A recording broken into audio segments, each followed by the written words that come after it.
Yo, what's cracking everyone? Ericship 111 here. Now, I want to revisit Forza Horizon 3 for today's video, as that was the first proper Horizon game that I actually went through the entire single player mode and nearly finished everything. With that said, I have also played all of the other Horizon games too, so I will say I have a fair knowledge of the entire series as a whole. This video is based solely on my opinion, with reasons behind them. I'm not saying in any manner that I'm correct, but I want to have an open discussion as to what Forza Horizon game for you was the best and why, particularly for the players who have played more than just one Horizon game. Then at least you have another Horizon title you can compare it to. But anyways, in today's video, I present to you 5 reasons why Forza Horizon 3 is the best game in the series, and for those who are getting a little bored of Horizon 4, might want to pick this game up as soon as possible. Starting off with number 1, big improvements over the last title. So for those who have played Forza Horizon 2, will know that the game is great. The map had everything possible, the online was fun, simple and functional, and had a respectable good car list of around 300. Now, when I look at how good a game is, I always look at the previous title, particularly in this case, as the developers have remained the same, and it's also a good measuring stick.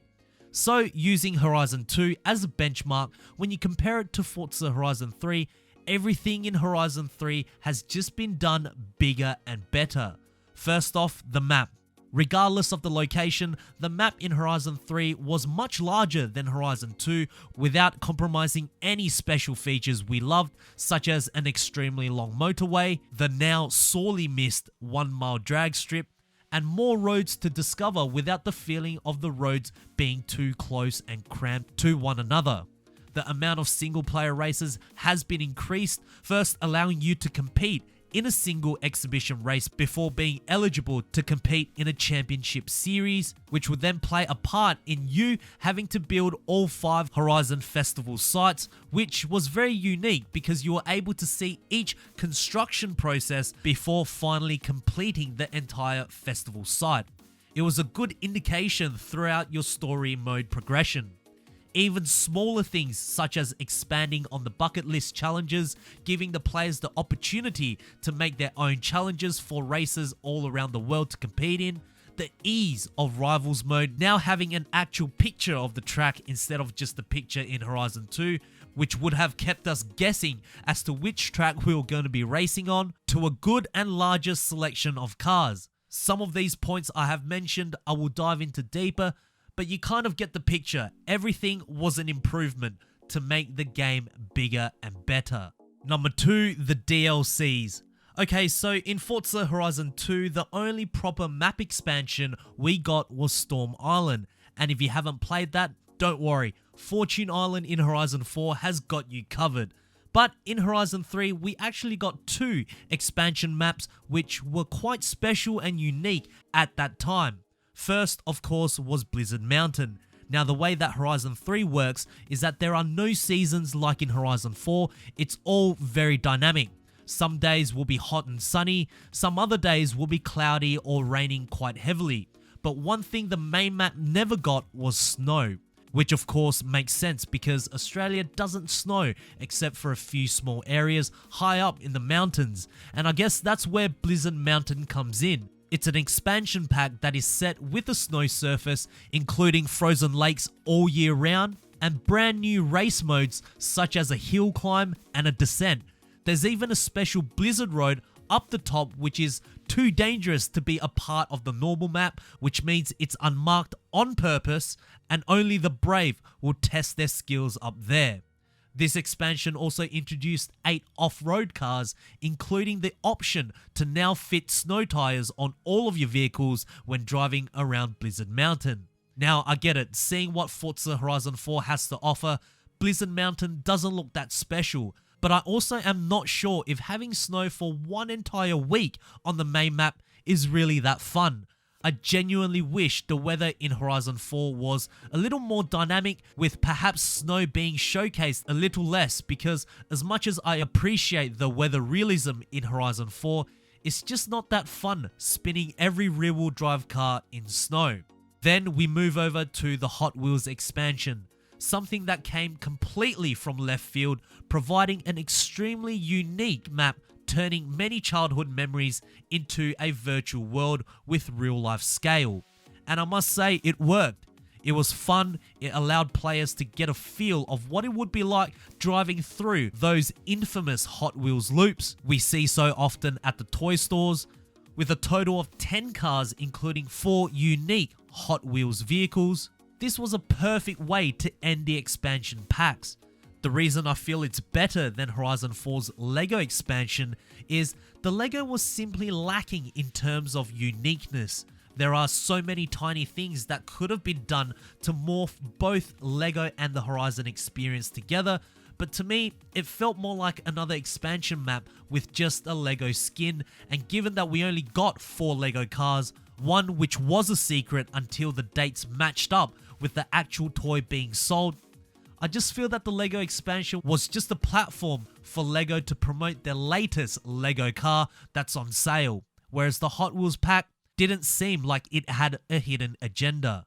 Number 3, very few updates. Now hear me out before you all rage. What I mean by this is, I don't recall Forza Horizon 3 having so many updates throughout its lifespan. And the reason why, it's because like all the past Horizon titles, the core game itself was very solid. Not too many bugs that needed attention immediately, which then allowed the entire team to bring in more content.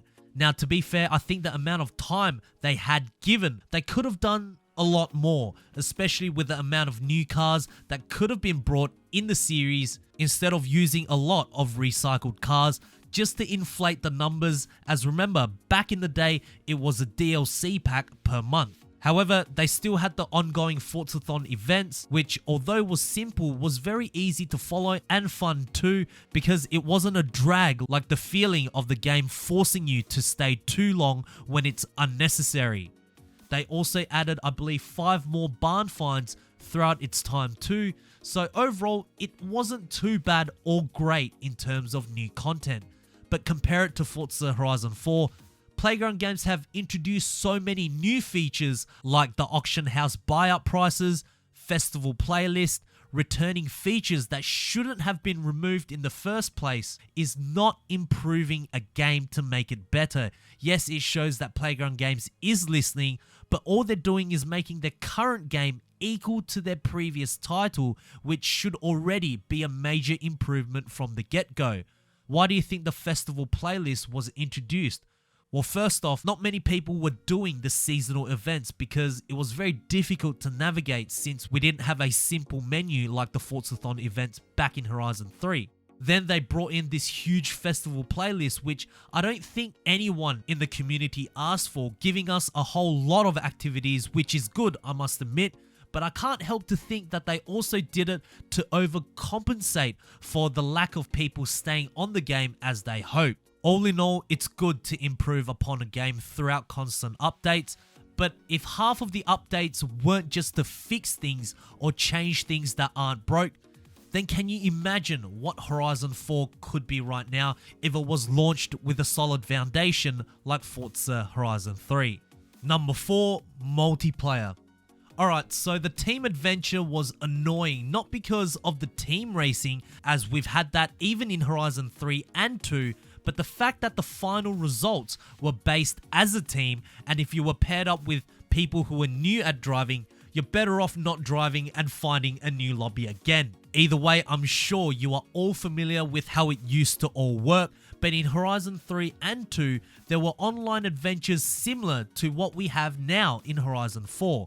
Whether you would be competing in a team challenge or solo, it wouldn't really matter because at the end of the day, it was all based on XP, so after the 4 events, whoever had the most XP would win. This would also include the battles in between the races, similar to the free roam rush, except their emphasis on the final result would be minimal. But that's not even the main issue. Where's the online adventures on the expansion packs? Why have they been omitted for so long? And again, taking away what was already there from the previous game. Why can't we just have the option of private lobbies? Online multiplayer in Horizon 4 is certainly not the best. In fact, it's quite a mess, and it's really deterred me from playing this game, especially with my friends and subscribers. Whereas in Horizon 3, I always wanted to play multiplayer because the games were faster to find. Even till this day, it was very easy to exclusively play with my friends, and also we had all 3 maps to decide what we were going to be playing on. And lastly, number 5, the tracks. I felt the tracks in Horizon 3 majority seemed longer and more satisfying, especially the point-to-point, whereas in Horizon 4, some of these tracks are less than a mile long, which is terrible, and a lot of the point-to-point also feels a lot faster in Horizon 4, almost as if the game doesn't have enough real estate to give us a proper length battle.